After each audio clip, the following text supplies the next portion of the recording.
অবনীন্দ্রনাথ ঠাকুরের রাজকাহিনী গ্রন্থের শিলাদিত্য গল্পের পরবর্তী অংশ। গায়েব ক্রমশ বড় হয়ে পাঠশালা যেতে আরম্ভ করলেন। সেই সময় গায়েবী মায়ের কাছে বসে মন্দিরের কাজকর্ম শিখতে লাগলেন। গায়েব যেমন দুরন্ত দুর্দান্ত, গায়েবী তেমনি শান্ত শিষ্ট। গায়েবীর সঙ্গে কত ছোট ছোট মেয়ে সেধে সেধে খেলা করতে আসত, কিন্তু গায়েবের উৎপাতে পাঠশালার সকল ছেলে অস্থির হয়ে উঠেছিল। শেষে তারা সকলে মিলে একদিন পরামর্শ করলে, গায়েব আমাদের চেয়ে লেখায় পড়ায় গায়ের জোরে সকল বিষয়ে বড়। এসো আমরা সকলে মিলে গায়েবকে রাজা করি, আর আমরা তার প্রজা হই। তাহলে গায়েব আর আমাদের উপর অত্যাচার করতে পারবে না। এই বলে সকলে মিলে গায়েবকে রাজা বলে কাঁধে করে নৃত্য করতে আরম্ভ করল।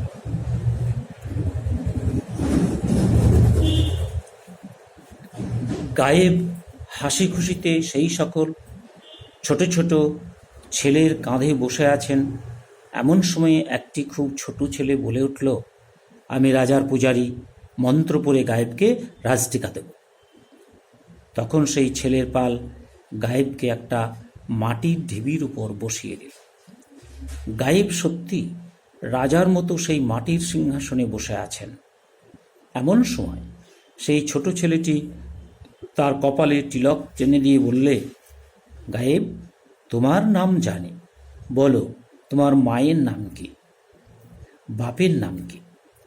গায়েব বললেন, আমার নাম গায়েব, আমার বোনের নাম গায়েবী, মায়ের নাম সুভাগা। আমার বাপের নাম কি? গায়েব জানেন না যে তিনি সূর্যদেবের বরপুত্র। নাম বলতে পারলেন না। লজ্জায় অধোবদন হলেন। চারিদিকে ছেলের পাল হো হো করে হাততালি দিতে লাগল। লজ্জায় গায়েবীর মুখ লাল হয়ে উঠল। তখন এক পদাঘাতে সেই মাটির সিংহাসন চূর্ণ করে চর চাপড়ে ছোট ছেলেদের ফোলা গাল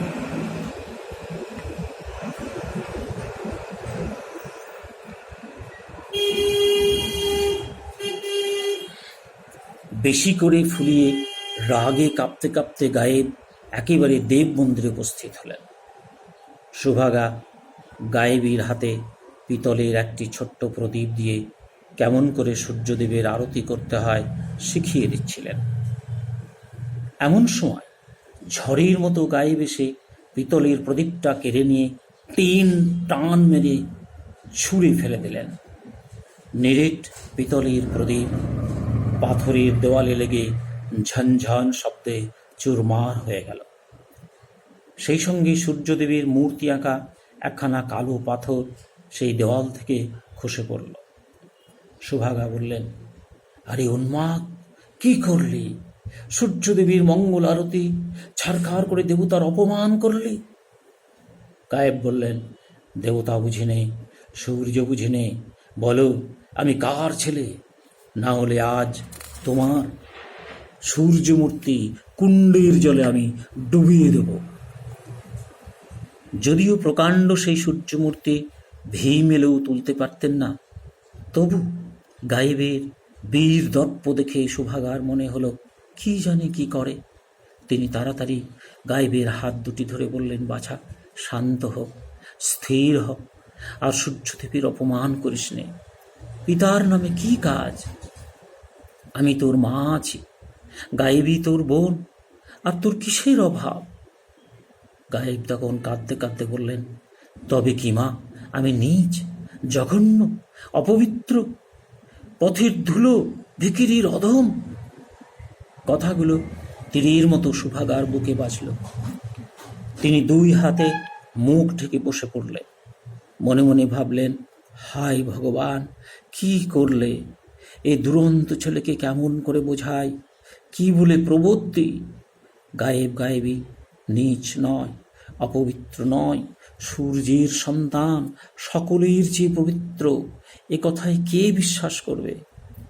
সুভাগার সূর্যমন্ত্রের কথা একবার স্মরণ হলো, কিন্তু যখন ভাবলেন যে 2বার মন্ত্রোচ্চারণ করলে নিশ্চয় মৃত্যু, এই কচি বয়সে গায়েবীকে একা ফেলে পৃথিবী ছেড়ে চিরকালের মতো চলে যেতে হবে, তখন তার মায়ের প্রাণ কেঁদে উঠল।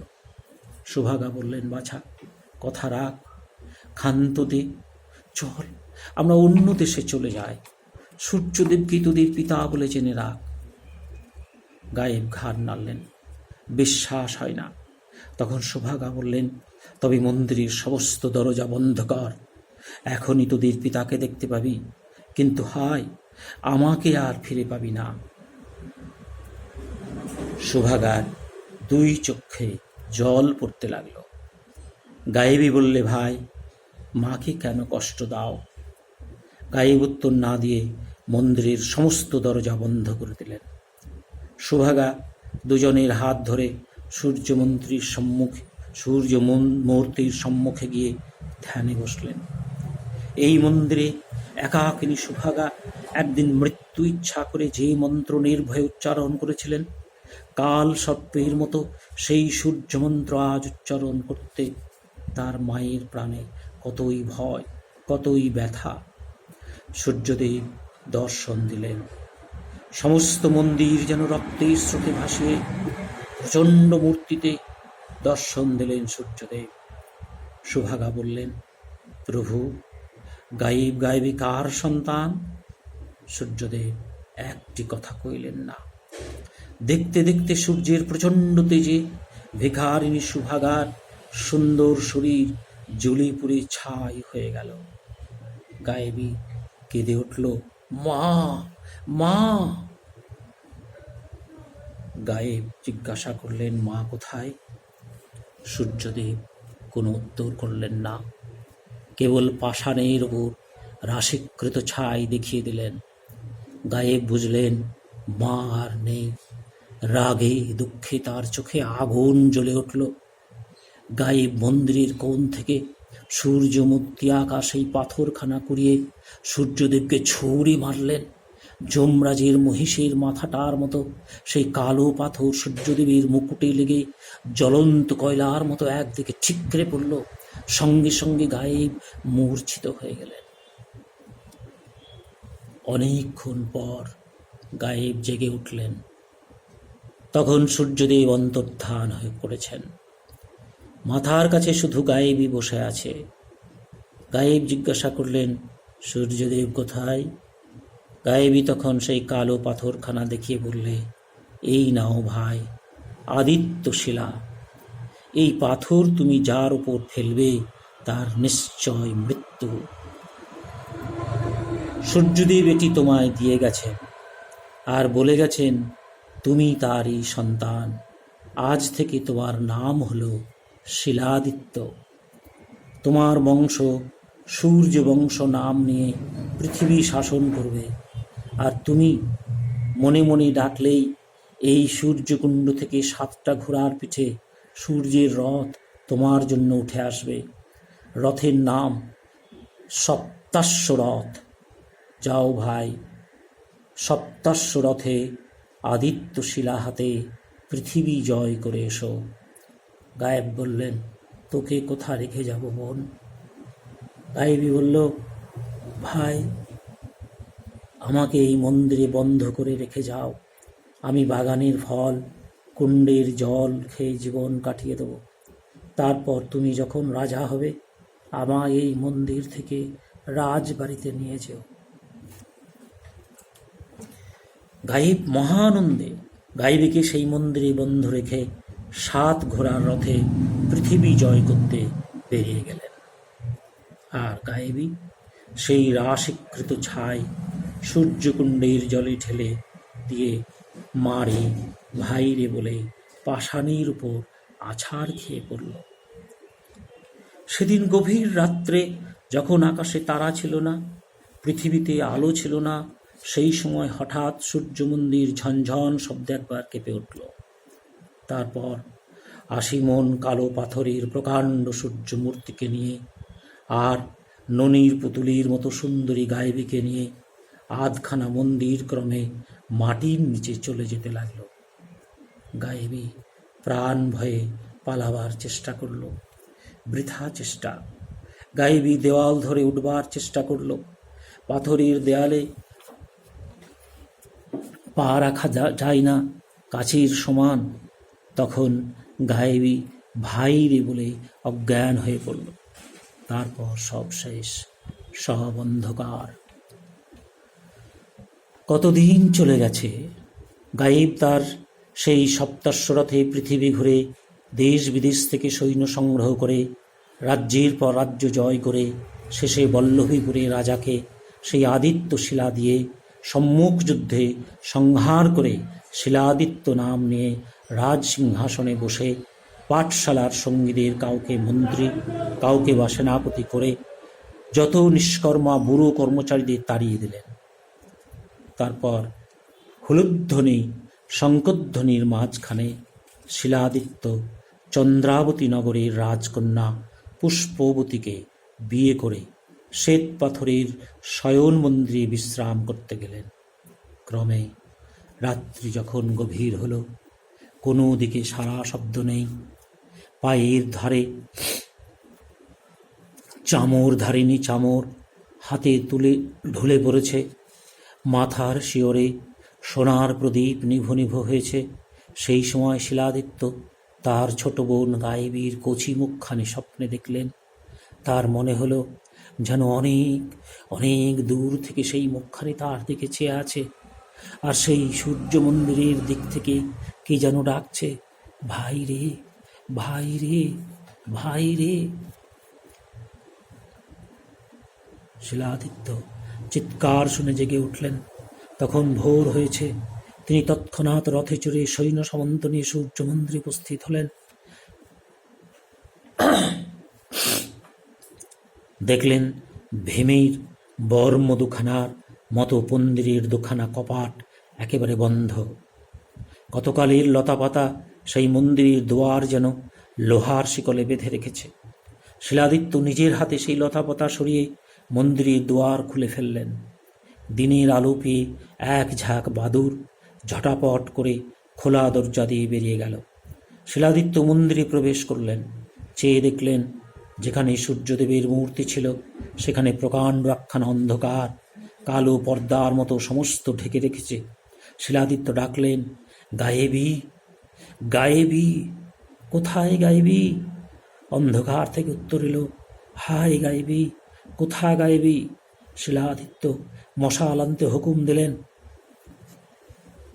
সেই মশালের আলোয় শিলাদিত্য দেখলেন উত্তর দিকটা শূন্য করে সূর্য মন্ত্রীর সঙ্গে সঙ্গে মন্দিরের আধখানা যেন পাতালে চলে গেছে। কেবল কালো পাথরের 7টা ঘোড়ার মুন্ডু বাসুকির ফনার মতো মাটির উপরে জেগে আছে। যে ঘরে শিলাদিত্য গায়েবীর সঙ্গে খেলা করেছেন, যে ঘরে সারাদিন খেলার পর 2 ভাই বোন গুর্জর দেশের গল্প শুনতে শুনতে মায়ের কোলে ঘুমিয়ে পড়তেন, যেখানে দেবদারু গাছের মতো পিতলে সেই আরতি প্রদীপ ছিল, সে সকল ঘরের চিহ্ন মাত্র নেই। শিলাদিত্য সেই প্রকাণ্ড গহ্বরের মুখে দাঁড়িয়ে ডাকলেন, গায়েবী, গায়েবী। তার সেই করুণ সুর সেই অন্ধকার গহ্বরে ঘুরে ফিরে ক্রমে দূর থেকে দূরে পাতালের মুখে চলে গেল। গায়েব নিঃশ্বাস ফেলে রাজমন্দিরে ফিরে এলেন। সেই দিন রাজ আজ্ঞায় রাজকর্মকারেরা পুরু সোনার মতো পাত দিয়ে সেই প্রকাণ্ড মন্দির আগাগোড়া মুড়ে দিতে লাগল। শিলাদিত্য সেই মন্দিরে আর অন্য মূর্তি প্রতিষ্ঠা করলেন না। সেই অন্ধকার গহ্বর থেকে সূর্যের ঘোড়াগুলো যেমন আধখানা জেগেছিল তেমনিই রইল। তারপর শিলাদিত্য পাহাড় কেটে শ্বেত পাথর আনিয়ে সূর্যকুণ্ডের চারিদিক সুন্দর করে বাঁধিয়ে দিলেন।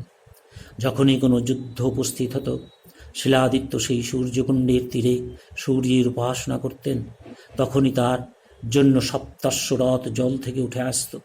শিলাদিত্য সেই রথে যখন যে যুদ্ধে গিয়েছেন সেই যুদ্ধেই তার জয় হয়েছে। শেষে একজন বিশ্বাসঘাতক মন্ত্রী যাকে তিনি সবচেয়ে বিশ্বাস করতেন, সবচেয়ে ভালোবাসতেন, সেই তার সর্বনাশ করল। সেই মন্ত্রী ছাড়া পৃথিবীতে কেউ জানত না যে শিলাদিত্যের জন্য সূর্যকুণ্ড থেকে সপ্তাশ্ব হ্রদ উঠে আসে। সিন্ধু পারে শ্যামনগর থেকে পারদ নামে অসভ্য একদল জবন যখন বল্লভীপুর আক্রমণ করল, তখন সেই বিশ্বাসঘাতক তুচ্ছ পয়সার লোভে সেই অসভ্যদের সঙ্গে ষড়যন্ত্র করে গোরক্তে সেই পবিত্র কুণ্ড অপবিত্র করে দিল।